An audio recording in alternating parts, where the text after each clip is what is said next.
Welcome to Empowered Heart to Heart, where you'll hear messages of hope, conversations that heal, and interviews that empower. Well, hey, this is Rhonda Simmons, and I'm the founder and CEO of the Simmons Empowerment Foundation, as well as Rhonda L. Simmons, LLC. And welcome to another edition of Empowered Heart to Heart. I am so glad you're with us again, because I tell you, I've been having a blast the entire month of February in our Heart of the Matter series. I keep saying this and I'll keep saying it until God tells me to say something different, but I have met some of the best people this side of heaven. Really, it's the truth. I just put out a call for speakers and you never know what you're going to get. And I tell you, I've been getting the best of the best. And I am so happy to have so many different speakers on our show.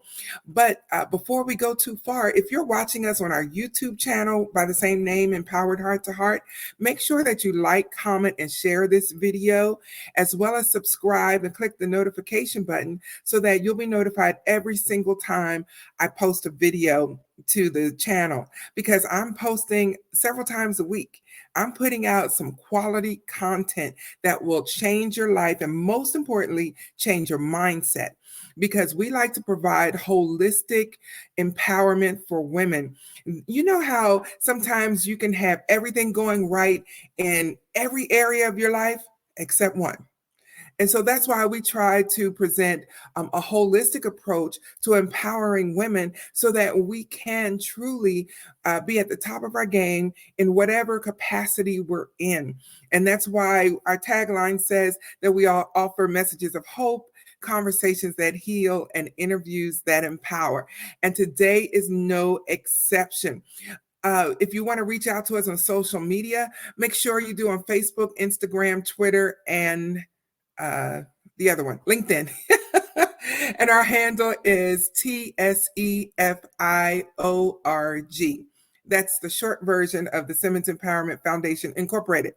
So we wanted to keep it short and simple and sweet. So TSEFIORG. Reach out to us. Let us know that you're listening, that you're watching. I'd love to hear from you. So today, ladies and gentlemen, let me tell you that I have a special guest today, and I am super excited, because if you're just tuning in for the first episode within the Heart of the Matter series, then you may not know that I've been focusing on interviewing ladies from two entirely different fields. One, from the health profession, because February is Heart Health Month. And so I've been interviewing health coaches to doctors to help us understand how to improve our health, how to live a heart healthy lifestyle, because that's important. I like living. I don't know about you. And so my quality of life matters to me. And the other field is I've been interviewing African-American women who are successful in their respective fields and have made it in their respective fields, and they get to define what success is. And so it's been a wonderful journey this month, and I know we're close to the end, but I'm still going strong. And today I'm super excited, as I like to say, because I have a special guest, Miss Tamika L. Sims. She is a 6-time author, a book coach, a publishing strategist. She's at the top of her game. She is the founder of Get Write With Tamika, LLC, where book coaching, book publishing consulting, and book writing strategy sessions are offered. So if you're thinking about writing a book and you don't know what publisher to go to, you definitely want to pay attention to today's episode of Empowered Heart to Heart. At this stage in Tamika's career, she has helped more than 250 men, women, and children tell their stories, producing bestsellers and award-winning authors. I like results, and it sounds like Tamika gets those results, and we're just going to jump right in here. And I'd like to do, as they say at church, I like to present to some and introduce to others, Miss Tamika Sims. I am so sorry. That's okay. I think twice. That is not a problem. I'm doing great. Thank you so much for having me.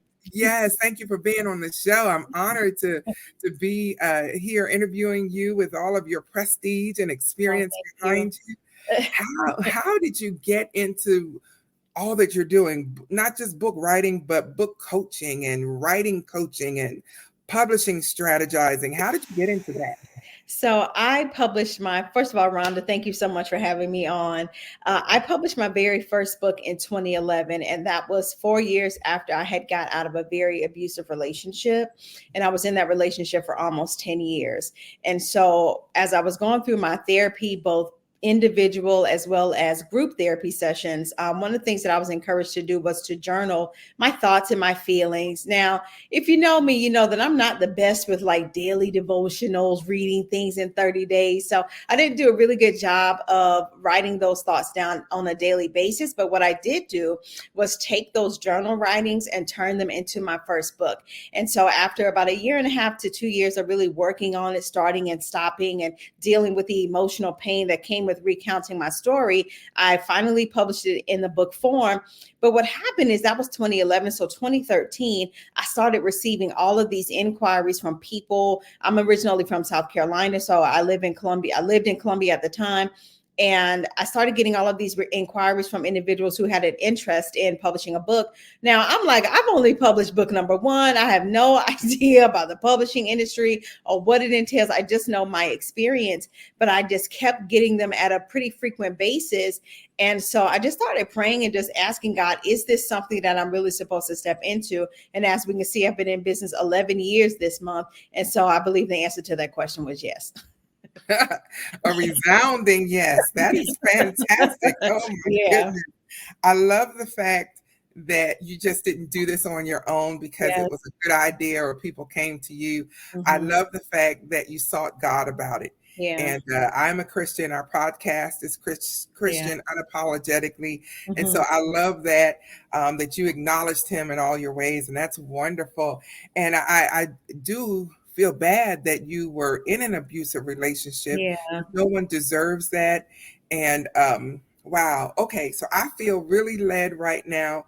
If you would just speak to that abused woman or man who may be listening or watching right now, what would you have to tell them?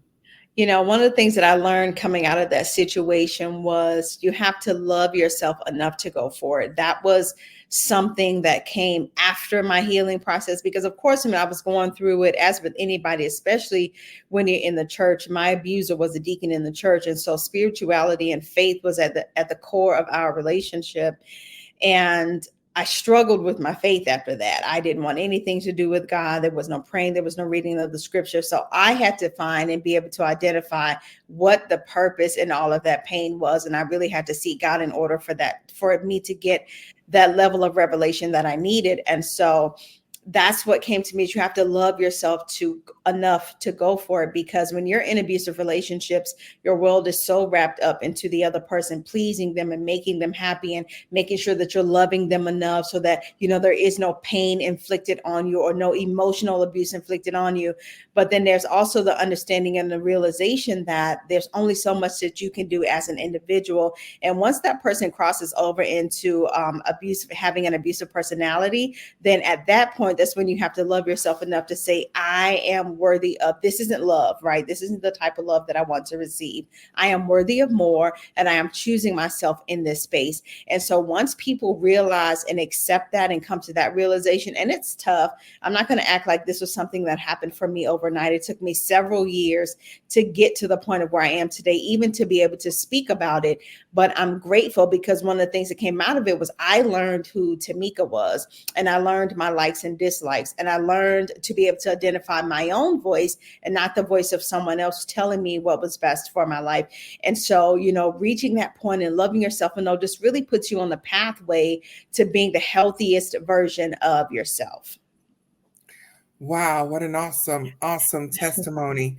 I am so glad that you have arrived here today Yeah. in your life. One of the things that I heard you say was that you were two things. You were going to therapy, well, actually, Mhm. three things: therapy, group therapy, and Mhm. journaling. It Yes. seems like the last several people I've talked to, they've mentioned journaling. in some format. Mm-hmm. And I applaud you for seeking help, professional help when you need it. I don't know your upbringing, but you know that I'm old enough to know that that hasn't been very popular in our culture. Absolutely. Absolutely. You want to speak to that? Yeah, so I'm from South Carolina, so a very small town. I actually grew up in an alley, believe it or not, a street between two streets. So very, very humble beginnings for me. There was no conversations about healthy relationships, even though my mom and dad, they were married and had been. There was no conversation about healthy relationships. The only model I had for that was them, and that wasn't the best experience or example. And I grew up in a neighborhood, drug addicts, alcoholism. My father was severely addicted to drugs. And so talking about your feelings, nevertheless, writing about your feelings, oh no. I believe, just growing up in that community that I literally would have been an outcast. But somewhere along the lines in my early childhood, writing really became an outlet for me.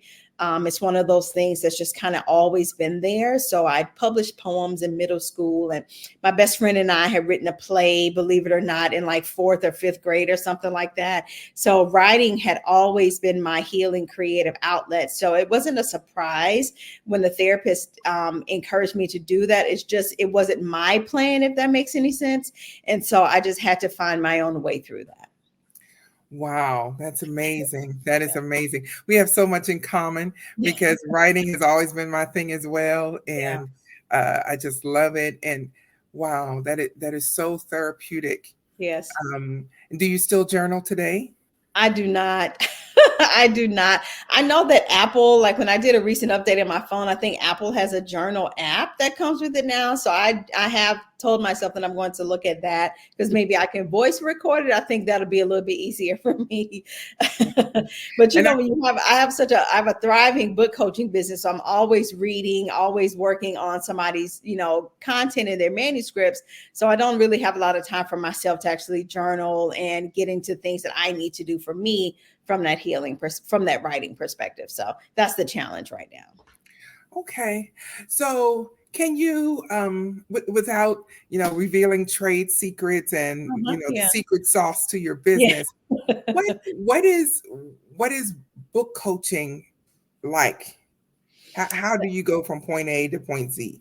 That's actually such a great question. I don't think anybody's ever asked me that question. But so what I do is I like for individuals that may come to me that may have an idea. So let's say, for example, I had one client, and she's always one of my very powerful success stories, is because prior to coming to me to write her book in her 30s, she could not read. And so because she grew up in a small town, Mississippi, and her upbringing was, her and her brother were left abandoned at like 3 or 4 years old. They're digging through trash to eat and all of those things. So there was no schooling in her background at all, even as an adult. So she couldn't read until she was like 35 years old. But 10 years later, somehow she found me and she was able to write a book. So I always like to tell that story because that's what book coaching is. Book coaching of course, it's going to help you to create the content, and it's going to make sure that you have a solid outline and your cover looks good and all of the things that you need to publish from an administrative perspective. But book coaching is about looking at somebody's life and determining or pulling out the aspects of that person's life that's going to help them produce a work that's going to not only change their life, but it's also going to help somebody else. A lot of book coaching, especially when it comes to life stories, means that you and I are going to have to lock in arm in arm, and we're going to walk through the emotional distress that comes with that. Because for many people, Rhonda, especially if they've been sitting on a story for 10, 15, 20 years, they've never told this to anybody. And so all of those skeletons, all of those things that are in the subconscious mind are going to come right to the forefront, and they're going to have to deal with it. But as your coach, I'm there to walk you through that process and help you identify what's going to be for the book so that you can also get the healing, and what we kind of need to, take to God and leave it in prayer. Oh, I love it. I love it. I love it. Yes. But that brings another question to my mind. How do you protect yourself Mm-hmm. from all of the emotional baggage of others when people are going through this process and basically dumping their stories on you? How do you keep yourself emotionally healthy? That's a great question as well. I have a very strong support system around me, my family. They are really good to help me because some of the stories are heavy. You're dealing with sexual abuse. I've had people come to me that were abused by their parents, child neglect, abuse in intimate partner relationships, alcoholism, substance abuse, all of those things that stories that come to me. And I'm grateful, first of all, let me say that I am grateful to be chosen to be a part of that individual's legacy, because it's not easy to recount your life, especially when it hasn't been so good. So I'm very good about, making sure that I'm staying connected with my family, staying rooted and grounded with the people that's in my home so that we have great relationship and connection. I'm very big on downtime. So when I'm not working, I'm not forcing myself to work, so that I also get that sort of freedom and release. And when that does come a story that really touches me or really kind of hits on something that may have happened in my life, I do try to pray about that. I do try to make sure that I'm talking about that so that I'm not carrying that person's emotional baggage and story.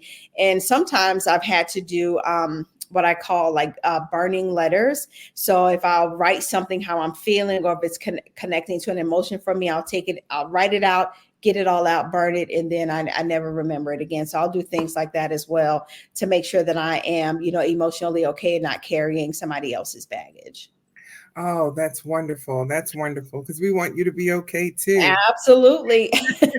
Yes, Absolutely. And I yes. think that's the part of publishing and working in the publishing industry, even if it's music, there's once you, because it's somebody else's story, right? It's somebody else's life. It's their experiences, it's their emotion, it's their feelings. And all of that comes out through their words. So whomever has been connected to them and being a part of their journey, it's the same thing. It's the same sort of experience. You have to make sure that you're okay after somebody has come and told you, their deepest, darkest secrets.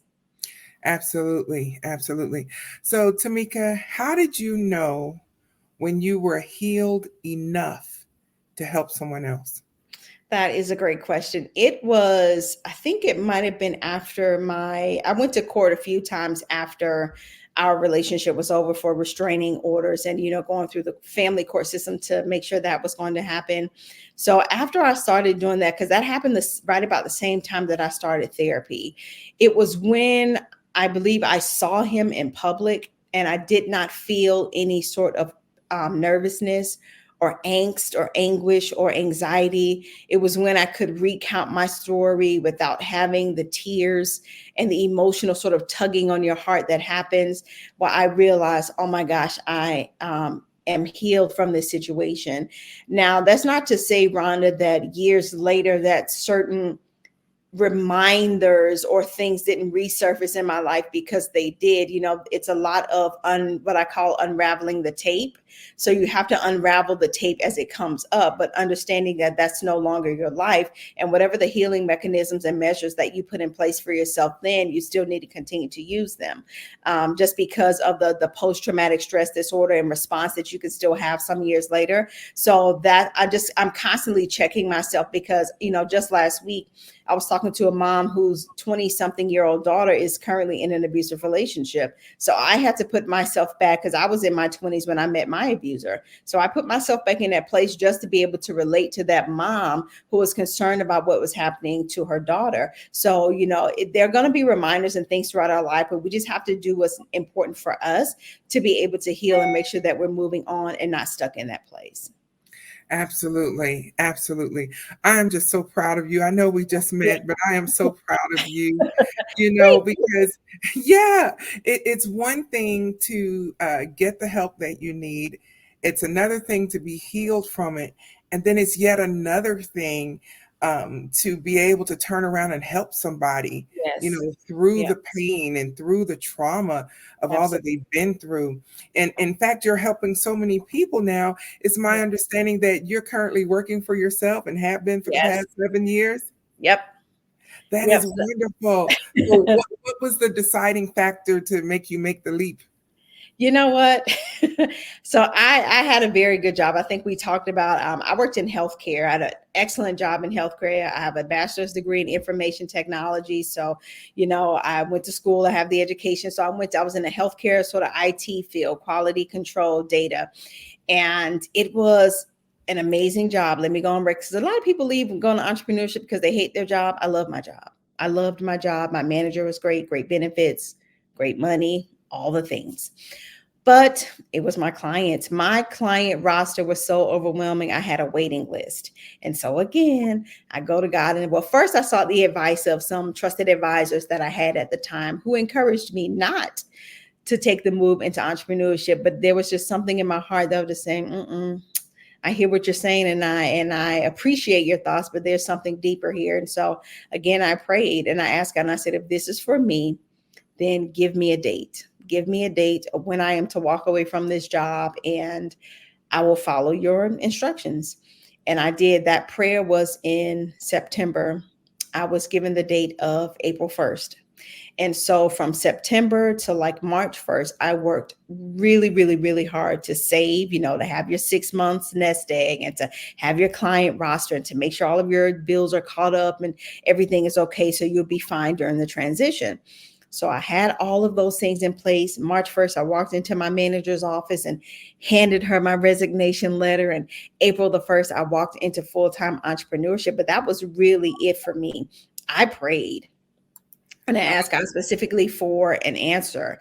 And he gave me my answer. He gave me the specific date, and I have never looked back. Oh, that is fantastic. Yeah. Oh, that is wonderful. Tamika, you are such a blessing to many. Thank you. And because there's a story behind what you do. This is not Absolutely. just a job. It's just not, oh, I'll be a book coach. What do you do? No. This is not that. There is a very real and valid story behind what you do. And it is that passion that is shining through this interview. And I applaud you for getting to this place in your life. And so as we wrap up, where do you see yourself in the next 5 years? What's on the plate? That's a great question. So probably writing another book. I will probably write another book. There's one more in me, but I think that's it, Ron. I think I'm done with writing and being an author myself as far as writing books. I'll always be an author, but I think I have one more book in me. So definitely that. I'll be approaching my 50th birthday. I'll be 47 this year, so I'll be approaching my 50th birthday. So kind of, looking at what that transition is going to be like for me. There are some things that I want to do. I do want to have a year of living abroad. So I'm looking forward to possibly doing that. I really have Mama Africa on my heart. So we will see if I'm able to do that, but definitely writing another book, hopefully living in another country, or at least have had an opportunity to touch that continent. My spirit animal is a lioness. So that is also something that I would love to do in the next 5 years, is walk with the lionesses, because there's a way that you can do that safely.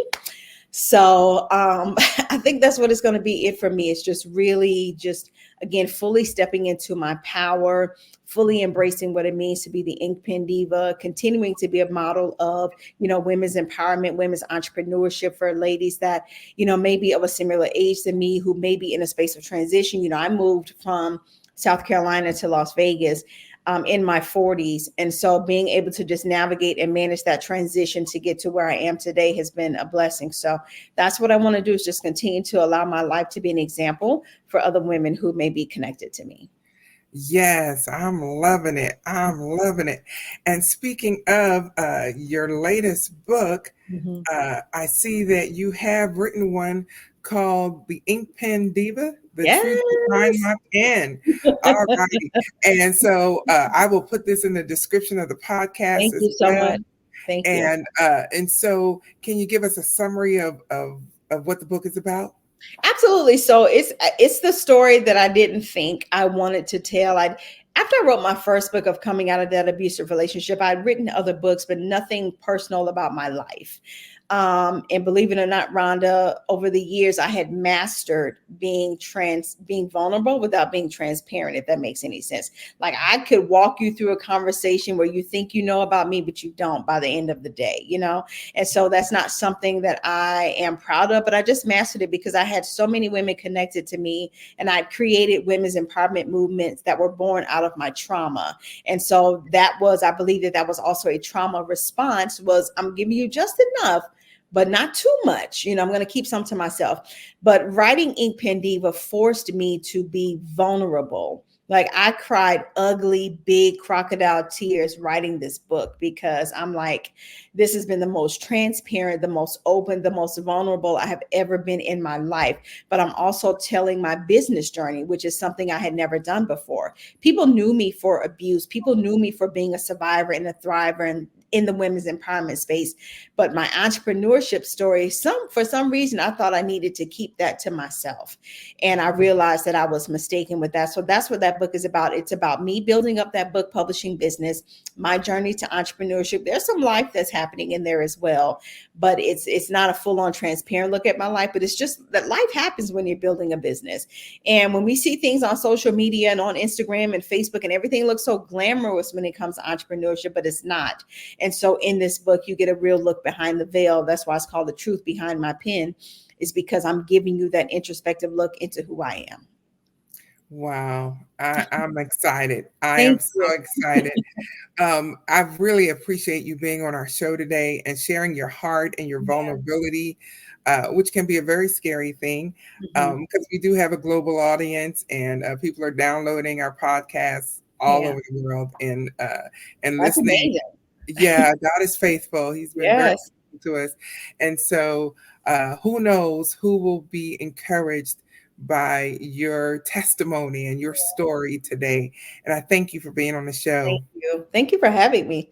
Absolutely. Absolutely. If you will just hang out just for a minute, I'm going to Sure. wrap this up Okay. and I'll be right back with you. Okay. Okay. All right. I told you that I have met some of the best people this side of heaven, and Tamika Sims is no exception. Oh my goodness. Talk about real talk, because there are so many people who are dealing with abusive relationships and feeling that the only way out is suicide. They feel like they're stuck and they can't get out. But Tamika Sims is a living example that you can walk out of it. You can get out of it. And most importantly, you can be healed from it.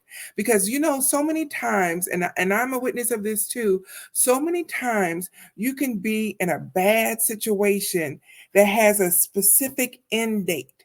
It's over. You know, I'm sure Tamika can tell you the date everything finalized with her abusive relationship. There was a date. But beyond that date, it keeps replaying in your mind. It keeps going on. You keep ruminating. That is why the healing process takes so long. And Tamika is here to let us know that there is help and there is hope, and you can heal from your traumatic experiences. And so I hope you have enjoyed today's episode. It has been a blessing to me. And I want you to be encouraged. I want you to keep listening to all the other episodes from the Heart of the Matter series, because these women have stories to tell. You know, life is not as cut and dry, black and white as people like to make it or falsely believe that it is. Life has some bumps, some bruises, some knocks, and some things that just happen that you never thought would happen to you. But we need to know that there is help and there is hope. And so keep listening, keep watching to Empowered Heart to Heart, because I promise you there will be an episode or two or three or all that will be such a blessing to you and that will be transformative for your life. So until the next time, be blessed, be encouraged, but most of all, be empowered. And I'll see you on the next edition of Empowered Heart to Heart.